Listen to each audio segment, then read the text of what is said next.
Emergency crews are bracing for more severe weather in New South Wales after a storm cell caused flash flooding and damaged homes.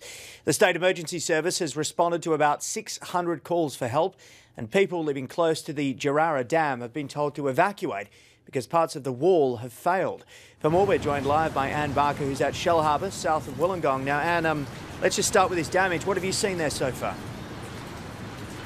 Well, James, we're here at Shellharbour Beach. We came here because the local caravan park looked as if it too was going to be evacuated a short time ago. High tide was due at 4 o'clock Eastern time earlier this afternoon. In fact, the weather has completely passed over this region and gone further south, so that area has been saved from any flooding.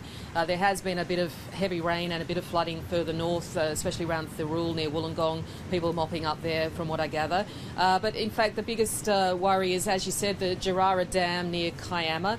There was an evacuation plan in place there, and I believe that some children at the Minamara school nearby were evacuated this morning because the wall had threatened to fail. At least they have been doing some decommissioning work there, and there was a worry that with rising floodwaters it would collapse altogether. Now that has eased a bit, that threat, from what I gather. There hasn't been any further evacuation, and I think again, unless the rains really rose again tonight or the floodwaters rose tonight, that probably will be okay.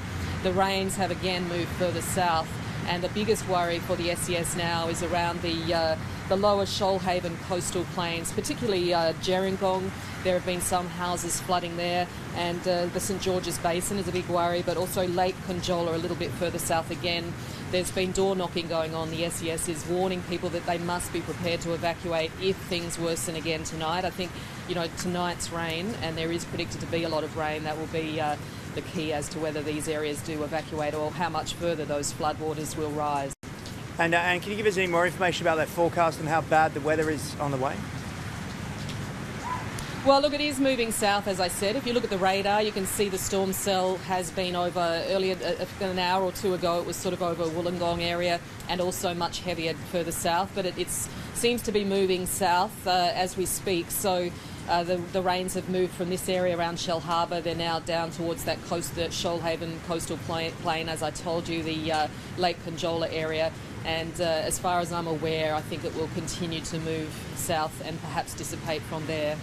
Anne Barker at Shellharbour, thank you.